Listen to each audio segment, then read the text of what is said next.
दक्षिण भारत के केरल और तमिलनाडु राज्य की सीमा से लगकर खड़ा विशाल वेल्लीगिरी पर्वत। कहते हैं जब भी भगवान शिव का मन कैलाश में ऊब जाता है तो वो यहीं आकर निवास करते हैं। इसीलिए इस पर्वत को दक्षिण का कैलाश भी कहा जाता है। और इसी वेल्लीगिरी पर्वत की तलहटी में बसा है एक छोटा सा खूबसूरत शहर कोयम्बतूर। वैसे तो पूरे दक्षिण भारत में ही बारिश अपने पूरे खुमार के साथ बरसती है, लेकिन शायद इस बार मानसून कोयम्बतूर पर कुछ ज्यादा ही मेहरबान था। पिछले कुछ दिनों से यहाँ लगातार होती बारिश रुकने का नाम ही नहीं ले रही थी। बरसात की ऐसी ही एक रात में अचानक आसमान में तूफानी हवाओं के साथ तेज बिजलियां कड़कने लगी, जिसे देखकर सड़क पर चलते इक्के दुक्के लोग भी डर कर आसपास के घरों के अहाते में जा छिपे।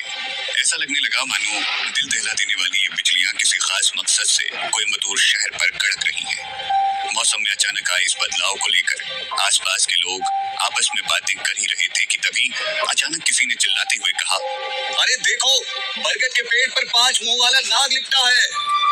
उस आदमी की बात सुनकर वहां मौजूद सभी लोग चौंक गए। तभी भीड़ में से किसी दूसरे आदमी ने हंसते हुए कहा, अरे भाइयों, लगता है आज इसने फिर से चढ़ा रखी है।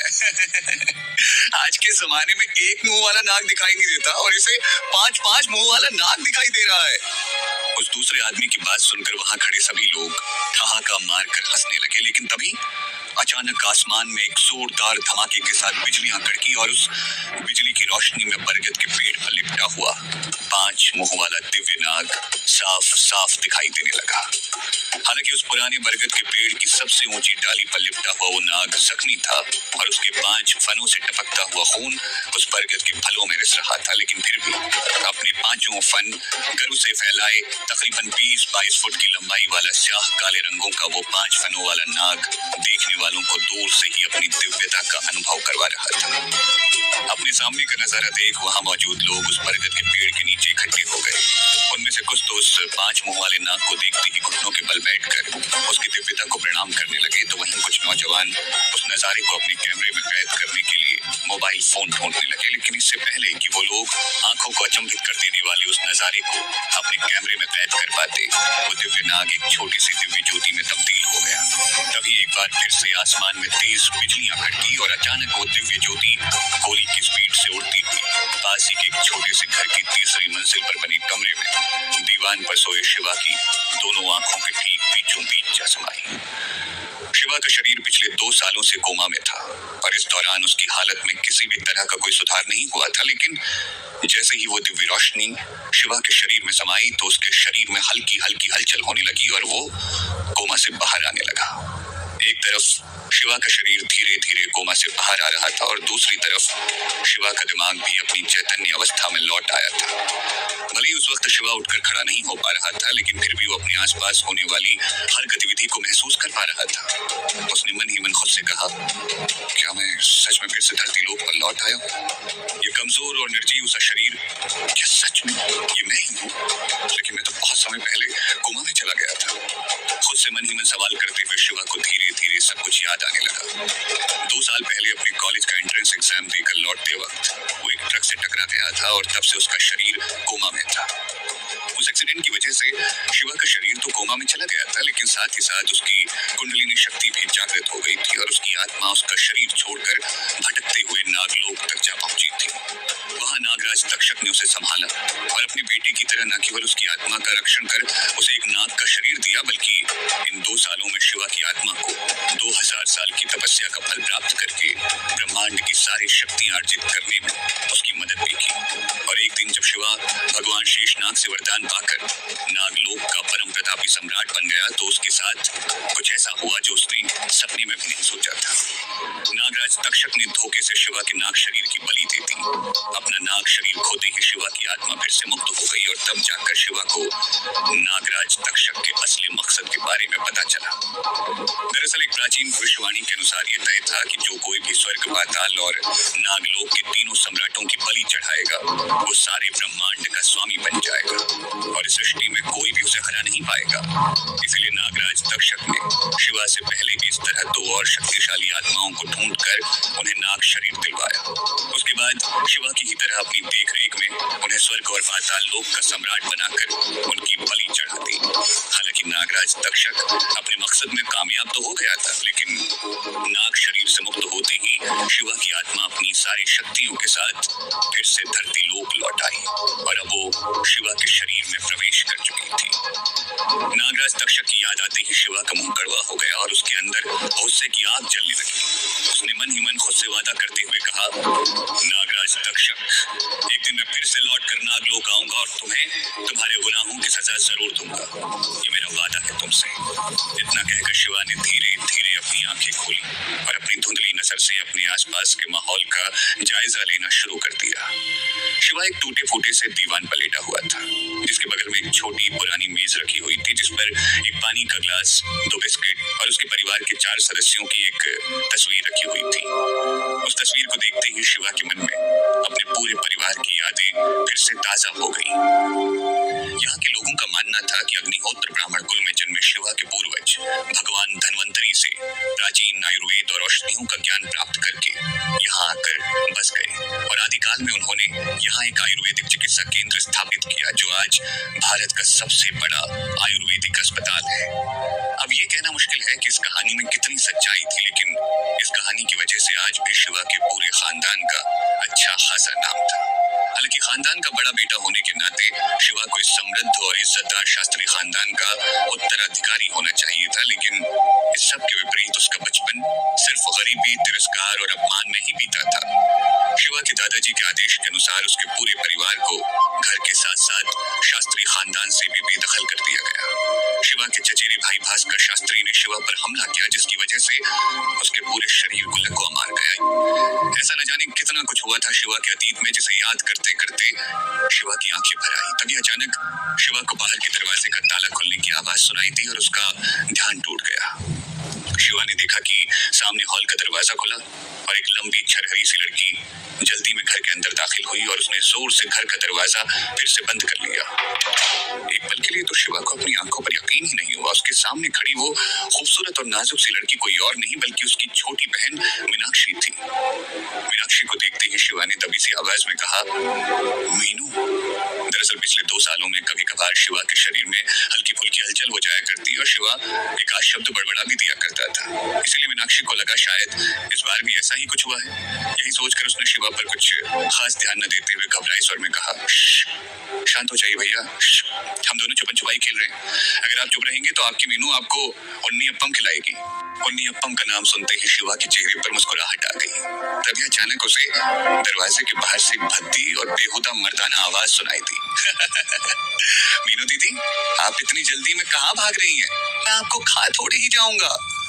उस आवाज को सुनते ही मीनाक्षी ने चिल्लाते हुए कहा, चतुर चुपचाप यहाँ से चले जाओ वरना मैं पुलिस को बुला लूंगी। किसी समय चतुर शिवा का होने वाला साला हुआ करता था, लेकिन अब शिवा का उन लोगों से कोई लेना देना नहीं था। इसलिए चतुर का नाम सुनते ही शिवा की आंखों में गुस्सा उतर आया, लेकिन इससे पहले कि वो कुछ कह पाता, चतुर ने दरवाजे के बाहर से ही चिल्लाते हुए कहा, क्या मीनू, इस गटर और गंदगी में रहते रहते तुम घर आए रिश्तेदारों का स्वागत करने की तमीज भी भूल चुकी हो क्या? दरवाजा खोलो, मुझे तुमसे बात करनी है। लेकिन चतुर की बात सुनकर मीनाक्षी ने घबराते हुए कांपते स्वर में कहा, तुम कल आना, हम कल बात करेंगे। अभी मेरी फैमिली घर पर है और उन्हें तुम्हारा यहाँ आना अच्छा नहीं लगेगा, ठीक है? अब जाओ यहाँ से। मीनाक्षी की बात सुनकर चतुर ने उसका मजाक उड़ाते हुए कहा, तुम्हारी फैमिली? तुम अपने उस टैक्सी चलाने वाले भिखारी बाप की बात कर रही हो, या फिर उस भगौड़ी माँ की जो किसी दूसरे के साथ भाग गई? या फिर उस जीते जागते मुर्दे शिवा की जो ना कभी कुछ बोलता है ना कुछ सुनता है? बहाने बनाना बंद करो और चुपचाप दरवाजा खोलो। इतना कहते ही चतुर ने दरवाजे पर एक जोरदार लात मार दी। चतुर की लात से लगे धक्के की वजह से मीनाक्षी खुद को संभाल नहीं पाई और रोते हुए जमीन पर गिर पड़ी। मीनाक्षी की ऐसी हालत देखकर शिवा गुस्से से तिलमिला उठा। वो उठकर मीनाक्षी की मदद करना चाहता था, लेकिन उसका शरीर उसका साथ नहीं दे रहा था। दरवाजा खुलते ही चतुर सीधा घर के अंदर दाखिल हुआ और सरसरी नजर से शिवा को देखते हुए बोला, ओह, ये धरती का बोझ भी यही है? दरवाजे पर हुई धक्का मुक्की और अचानक से झटके के साथ गिरने की वजह से मीनाक्षी का लहंगा उसके घुटनों तक सरक आया था। उसके सुंदर, नाजुक और चमकते हुए पैर साफ साफ दिखाई देने लगे थे। चतुर ने हवस भरी नजरों से मीनाक्षी को देखते हुए कहा, ये लो, मेरी बड़ी बहन जयंती की शादी का कार्ड, आना जरूर। चतुर को इस तरह घूरते देख मीनाक्षी ने झट से अपना लहंगा नीचे सरकाते हुए कहा, अच्छा ठीक है, तुम्हें कार्ड देना था, तुमने दे दिया, अब यहाँ से जाओ। मीनाक्षी की बात सुनकर चतुर ने अपने होठों पर जबान फेरते हुए कहा, अरे मीनाक्षी जी, जल्दी क्या है? वैसे मेरी बहन ने कहा है कि जब तुम लोग उसकी शादी में आओ तो अपने साथ शिवा को भी ले आना। क्या पता इसी बहाने समाज में तुम सबकी वापसी हो जाए, या फिर क्या पता दीदी की शादी देखकर तुम्हारे भाई ठीक हो जाए। मीनाक्षी अपने लिए कुछ भी सुन सकती थी, लेकिन जैसे ही चतुर ने शिवा का नाम लिया तो उससे बर्दाश्त नहीं हुआ। उसने भरे गले से चिल्लाते हुए कहा, मेरे भैया की ऐसी हालत देखकर भी तुम लोगों का कलेजा ठंडा नहीं हुआ? जो सारे समाज के सामने उनका मजाक बनाने पर तुले हो, निकल जाओ यहाँ से। हम में से कोई भी तुम्हारी बहन की शादी में नहीं आएगा। इतना कहते कहते मीनाक्षी की आंखों में आंसू भर आए, जिसे देखकर चतुर ने उसे ताना मारते हुए कहा, ओहो, देखो तो जरा भाई बहन का प्यार कितना गहरा है। वो तो मेरी बहन ने तुम्हारे जिंदा लाश भाई को माफ करने का मन बना लिया है, वरना हम तो खुद नहीं चाहते थे कि तुम में से कोई भी वहां आए। कान खोलकर सुन लो, चुपचाप शादी में आ जाना और साथ में मेरी बहन के कन्यादान में देने के लिए कम से कम 1 लाख रुपए तक के तोहफे लेकर आना, वरना।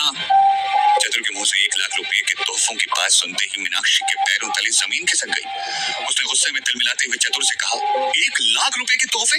किस बात के तोहफे? हाँ, तुम लोग अपनी हद पार कर रहे हो। मेरे भैया और तुम्हारी बहन की शादी तो बचपन में ही तय हो गई थी, लेकिन आज वो मेरे भैया से रिश्ता तोड़कर उन्हीं के चचेरे भाई भास्कर से शादी करने जा रही है। क्या वो काफी नहीं था जो अब तुम हमसे 1 लाख रुपए के तोहफे भी मांग रहे हो? भूल गए जब तुम्हारी बहन बुरी तरह से बीमार थी और मेरे भैया ने अपनी जान पर खेलकर उसकी जान बचाई थी? उस एहसान का बदला चुकाना तो दूर, तुम लोग तो इंसानियत की हद भी पार करते जा रहे हो। मुझे तो तुम्हें अपना रिश्तेदार कहते हुए भी शर्म। इससे पहले कि मीनाक्षी अपनी बात पूरी कर पाती, चतुर का गुस्से का पारा चढ़ गया और उसने बिना कुछ सोचे मीनाक्षी के गाल पर जोरदार तमाचा जड़ दिया, जिसकी वजह से मीनाक्षी लड़खड़ाकर जमीन पर गिर पड़ी। क्या अपने सामने मीनाक्षी को इस तरह पिटते देखकर उसे बचा पाएगा शिवा, या फिर चतुर कर देगा जुल्म की सारी हदें पार? आखिर ऐसा क्या हुआ था शिवा के अतीत में? आखिर क्या रहस्य है नागलोक का और कौन सी शक्तियां मिली हैं शिवा को?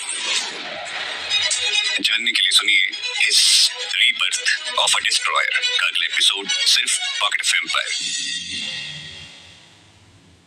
चतुर के मुंह से 1 लाख रुपए के तोहफे वाली बात सुनते ही मीनाक्षी के पैरों तले जमीन खिसक गई। उसने गुस्से में तिलमिलाते हुए चतुर की बात का जवाब तो दिया, लेकिन इससे पहले कि मीनाक्षी अपनी बात पूरी कर पाती, चतुर का गुस्सा 7वें आसमान पर पहुंच गया और उसने बिना कुछ सोचे समझे मीनाक्षी के गाल पर एक जोरदार तमाचा जड़ दिया, जिसकी वजह से मीनाक्षी लड़खड़ाकर जमीन पर गिर पड़ी। मीनाक्षी को तमाचा मारने के बाद भी चतुर का गुस्सा शांत नहीं हुआ। उसने चिल्लाते हुए मीनाक्षी से कहा, बज़ात लड़की, ये मत भूल कि तेरी रगों में शास्त्री खानदान का खून नहीं है। तुझे तो शिवा का बाप रास्ते से उठाकर लाया था। तेरी हिम्मत कैसे हुई मुझसे जबान लड़ाने की? और ये तेरा भाई, इसकी औकात देखिए। कौन है ये? हाँ, कौन है? अच्छा ही हुआ जो इससे मेरी बहन की सगाई टूट गई। इससे सगाई तो क्या, कोई भी रिश्ता रखना मेरी बहन के लिए किसी बेइज्जती से कम नहीं होता। और रही बात 1 लाख रुपए के तोहफों की, तो ये तोहफे देकर तुम लोग हम पर कोई एहसान नहीं करने वाले। ये सिर्फ कीमत है तुम्हें माफ करने की और फिर से तुम्हें हमारे समाज का हिस्सा बनाने की, समझी? चतुर की दिल चीर देने वाली कड़वी बातें सुनकर मीनाक्षी अपना चेहरा छिपाते हुए फूट फूट कर रोने लगी। चतुर की बदतमीजी और मीनाक्षी की हालत देखकर शिवा का खून खौल उठा। वो अपने बिस्तर से उठा और उसने आगे बढ़कर चतुर पर हमला कर दिया, लेकिन 2 साल तक कोमा में रहने की वजह से अभी तक उसका शरीर अपनी आत्मा की शक्तियों को आत्मसात नहीं कर पाया था, इसीलिए वो लड़खड़ाने लगा। शिवा को खुद पर हमला करने के लिए आगे बढ़ते हुए देख चतुर ने चिल्लाते हुए कहा, हरामखोर, ठीक से खड़े होने की औकात नहीं और चला है मुझ पर हाथ उठाने। रुक, तुझे मैं अभी मजा चखाता हूँ। इतना कहकर चतुर ने शिवा को लात मार कर गिरा दिया। शिवा को जमीन पर पड़ा देख मीनाक्षी दौड़ते हुए शिवा के सामने ढाल बनकर खड़ी हो गई। उसने चतुर के सामने अपने दोनों हाथ जोड़े और घुटनों के बल बैठकर मिन्नतें करते हुए कहा, मत मारो मेरे भैया को, मैं तुम्हारे आगे हाथ जोड़ती हूँ, मत मारो प्लीज। बचपन से ही शिवा ने मीनाक्षी की ढाल बनकर उसे संभाला था, हर दुख तकलीफ में उसे बचाया था, लेकिन आज मीनाक्षी की बारी थी शिवा को बचाने की। वो किसी भी कीमत पर शिवा को चतुर से बचाने को तैयार थी और अपनी इसी जद्दोजहद के बीच उसे ये भी याद नहीं रहा कि शिवा कब से कोमा से बाहर आ चुका है। मीनाक्षी की ऐसी हालत देखकर चतुर के मन में वासना जाग उठी। उसने मौके मौके का फायदा उठाते हुए मीनाक्षी से कहा, तुम अपने भाई को बचाना चाहती हो? ठीक है, मैं उसे कुछ नहीं करूंगा, लेकिन उसके लिए तुम्हें मेरे साथ एक रात गुजारनी होगी। इतना कहकर चतुर हवस भरी नजरों से मीनाक्षी की तरफ बढ़ने लगा। मीनाक्षी इस वक्त खुद को बहुत ही कमजोर और टूटा हुआ महसूस कर रही थी, इसीलिए वो चतुर की बात सुनकर बुरी तरह से घबरा गई। उसने चतुर को अपनी तरफ आता देख चिल्लाते हुए कहा, देखो देखो मेरे पास मत आना, वरना मैं शोर मचा दूंगी। मीनाक्षी को इस तरह तड़पता और छटपटाता देखकर चतुर के अंदर का दरिंदा जाग गया और उसने हंसते हुए कहा, अच्छा तुम शोर मचाओगी? मचाओ, मैं भी देखता हूँ कौन आता है तुम्हें बचाने। अरे मचाओ शोर। इतना कहकर चतुर ने अपनी मजबूत बाहों से मीनाक्षी को जबरदस्ती खींचकर दीवान पर गिरा दिया। जब मीनाक्षी ने अपने दोनों हाथों को आगे कर खुद को चतुर से बचाने की कोशिश की तो चतुर ने उसे धमकाते हुए कहा, चुपचाप मेरी बात मान लो, वरना मैं तुम्हारे इस भाई को इतना मारूंगा कि इसकी हड्डी पसली टूट जाएगी। चतुर की बात सुनकर मीनाक्षी की रूह कांप गई। एक तरफ उसकी इज्जत थी और दूसरी तरफ उसके भाई की जिंदगी। किस्मत ने उसे ऐसे दोराही पर लाकर खड़ा कर दिया था जहां वो जिस भी रास्ते को चुनती उसकी बर्बादी तय थी। आखिरकार हार कर मीनाक्षी ने अपने भाई को चुना और चतुर के आगे खुद को समर्पित कर दिया। लेकिन तभी अचानक शिवा ने एक शेर की तरह दहाड़ते हुए कहा, चतुर अगर तूने मीनाक्षी को हाथ भी लगाया तो मैं तेरी जान ले लूंगा। इससे पहले कि चतुर शिवा की चुनौती का जवाब दे पाता, एक कांच की शीशी हवा में उड़ती हुई चतुर के सर से जा टकराई और चतुर एक झटके के साथ पीछे हट गया।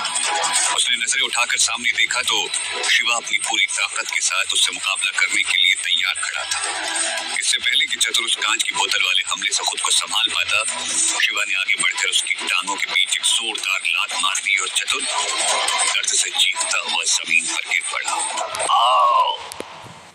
शिवा ने चतुर को इतनी जोर से लात मारी थी कि जमीन पर गिरते ही चतुर की आंखों के सामने अंधेरा छा गया और उसे तारे नजर आने लगे।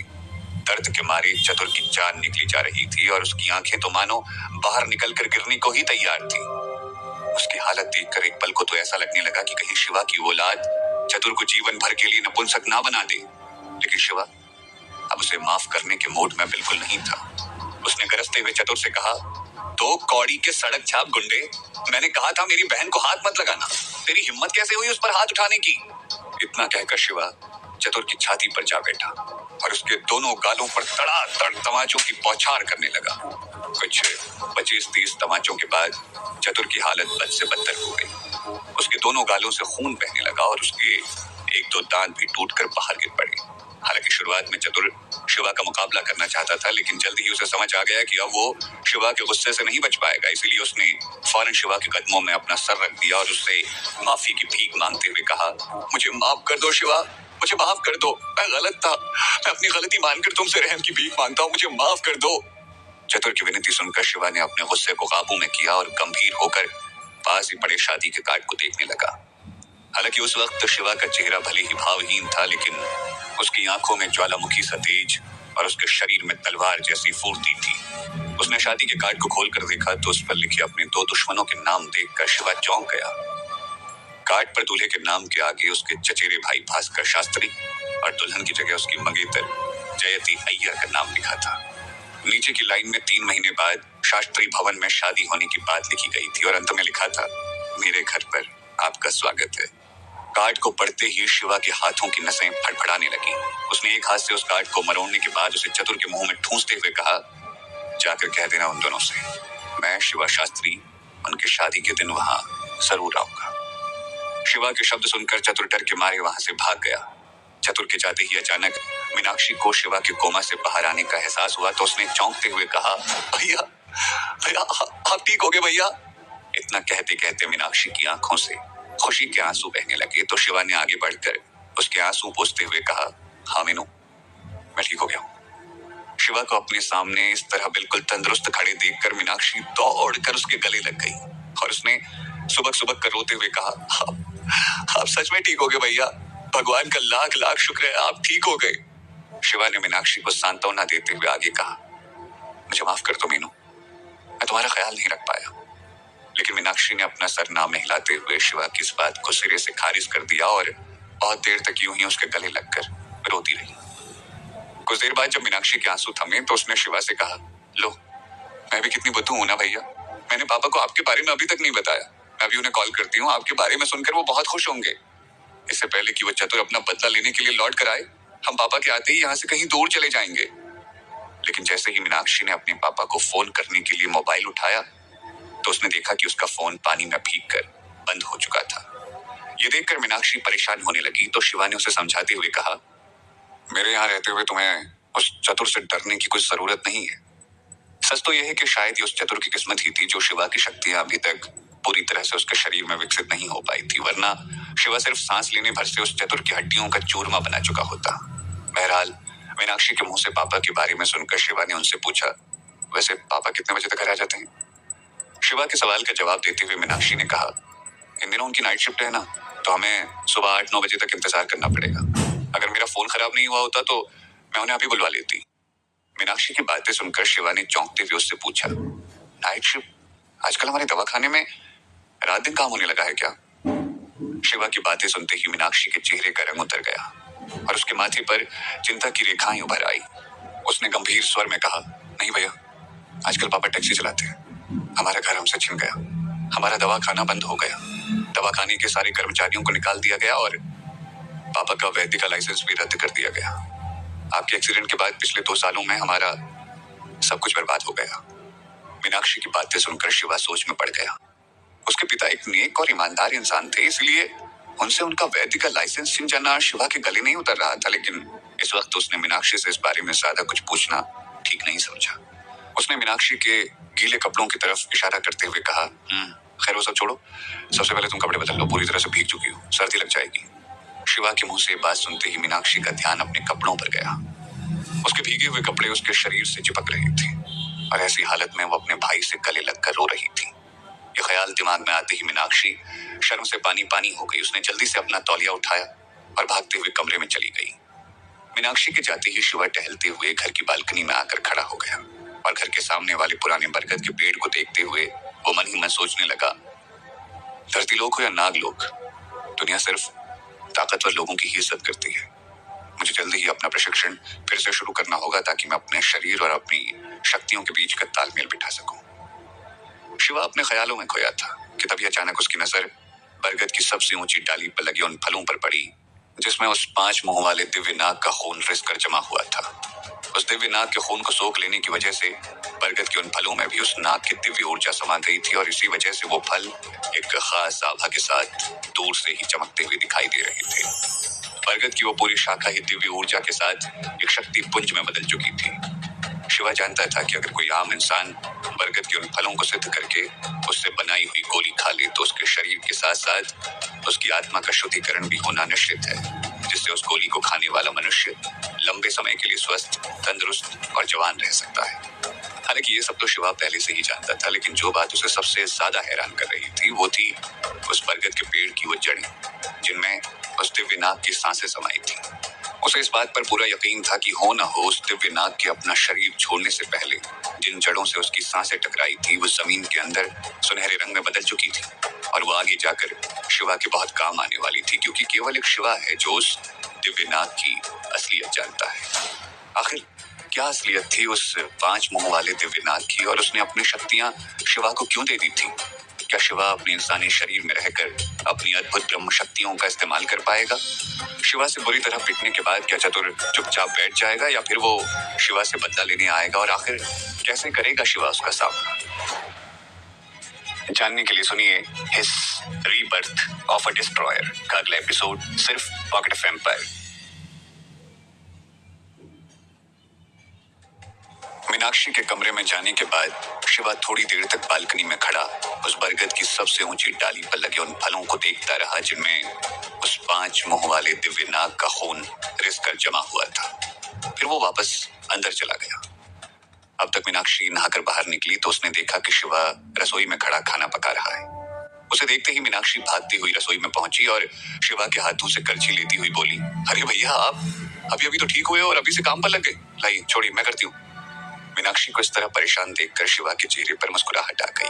उसने हंसते हुए कहा, अच्छा हुआ तुम आ गई, पता नहीं कौन सा मसाला कहाँ रखा, मुझे तो कुछ भी नहीं मिल रहा था। आओ दोनों मिलकर बनाते हैं, वरना मैं पक्का सब्जी में नमक की जगह शक्कर और मीठे में शक्कर की जगह नमक डाल दूंगा।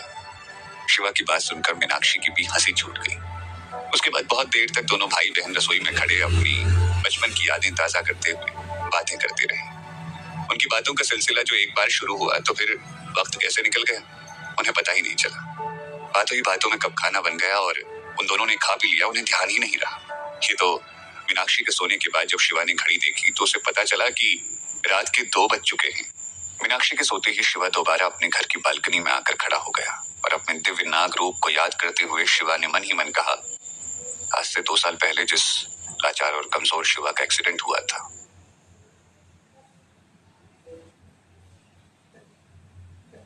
वो तो कब का मर चुका है।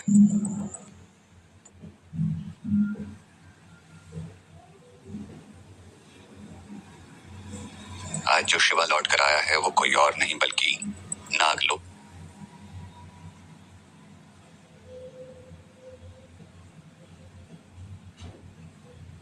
का अजय सम्राट है। इतना कहते ही शिवा ने अपनी दोनों आंखों के ठीक बीचों बीच उस जगह को छू कर देखा जहां से शिवा की आत्मा अपनी दिव्य नाग शक्तियों के साथ उसके शरीर में दोबारा लौट कर आई थी। शिवा को ये शक्तियां स्वयं भगवान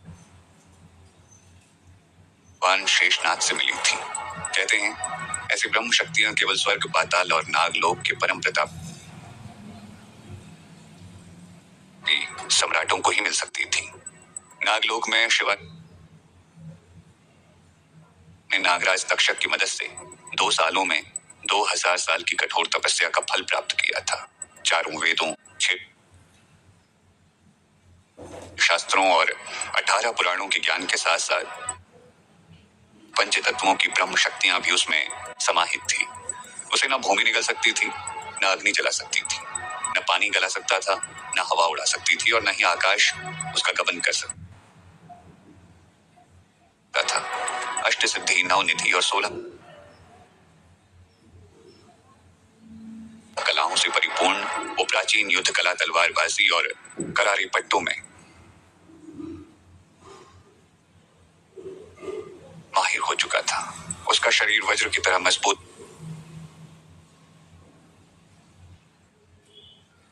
बन चुका था, जिसे गोली तो क्या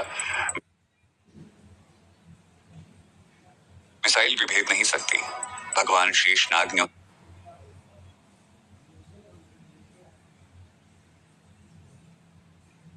उसे आशीर्वाद स्वरूप यंत्र, मंत्र और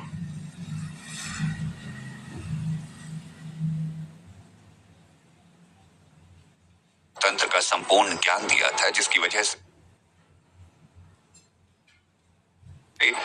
इस पूरी धरती पर कोई भी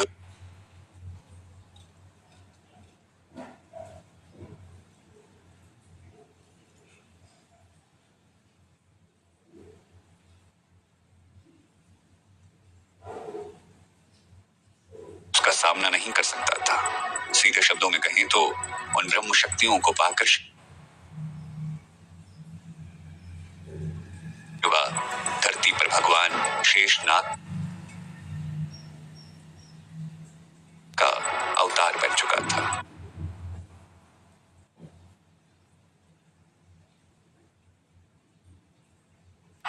शिवा ने मन ही मन भगवान शेषनाग को धन्यवाद देते हुए कहा, भगवान,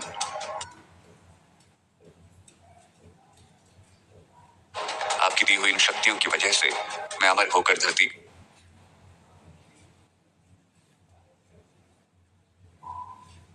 का सबसे शक्तिशाली मनुष्य बन चुका हूं। आपका ये उपकार मैं हमेशा याद रखूंगा और मैं आपको कभी निराश नहीं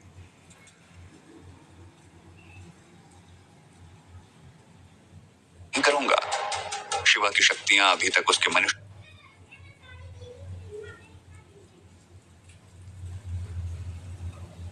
शरीर के साथ तालमेल नहीं बिठा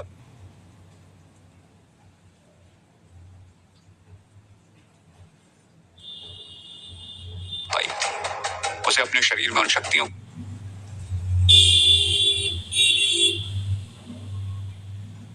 को जागृत करने के लिए सही विधि की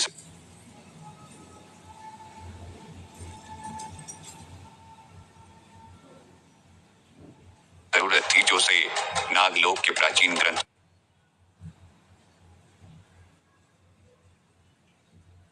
उसे ही मिल सकती थी।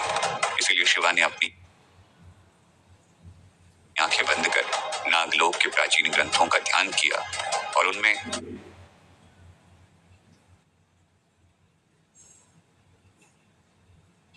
अपनी शक्तियों को जागृत करने की विधि ढूंढने लगा। लेकिन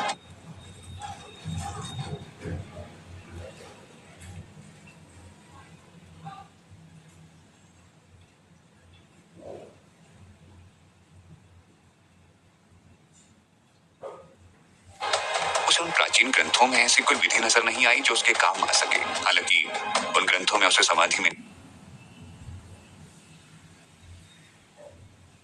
जाकर अपनी शक्तियों को जागृत करने की विधि मिली जरूर, लेकिन शिवा उस विधि का इस्तेमाल नहीं कर सकता था, क्योंकि जब नागराज तक्षक ने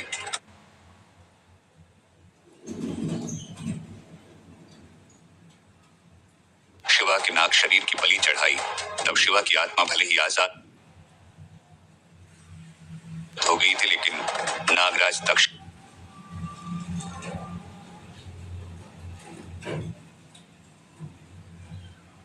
ने उस पर अपनी एक खास छाप बना दी थी, ताकि जब भी शिवा समाधि में जाकर अपनी शक्तियां जागृत करने की कोशिश करे तो उसका आधा फल नागराज तक्षक को मिल जाए और वो और ज्यादा शक्तिशाली हो जाए।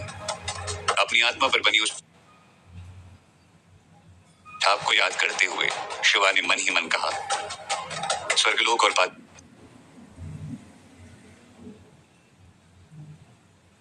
लोक के सम्राटों ने भी यही गलती की थी। उनकी बलि देने के बाद तक्षक ने उनकी आत्मा पर भी ऐसी ही छाप बना दी थी। उन दोनों सम्राटों ने समाधि विधि से अपनी शक्तियां जागृत करने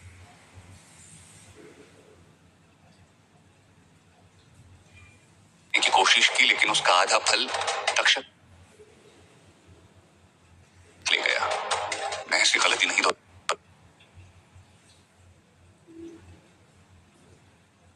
सकता। नागराज तक्षक, मैं एक बार तुम्हारे धोखे का शिकार बन चुका हूं। मैं दोबारा ऐसी गलती नहीं दोहराऊंगा। इतना कहकर शिवा ने आसमान की तरफ देखा और भगवान शेषनाग का ध्यान करते हुए कहा,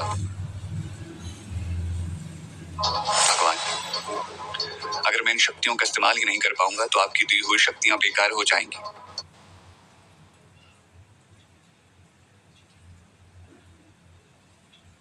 और आपके वरदान का कोई मोल नहीं रहेगा। कोई तो रास्ता होगा इन्हें जागृत करने का।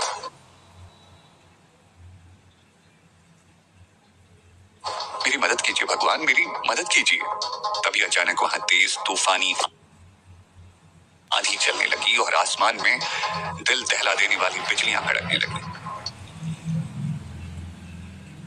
ऐसा लगने लगा मानो आसमान का सीना चीरती ये बिजलियां पूरे शहर पर अपना कहर बरपा रही हैं।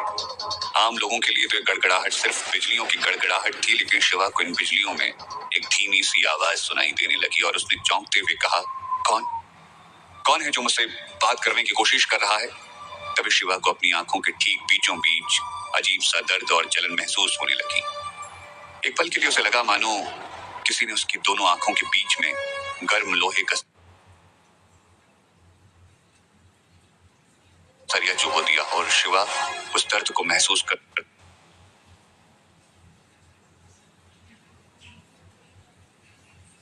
हुए कराहने लगा। तभी अचानक शिवा के कानों में एक जानी पहचानी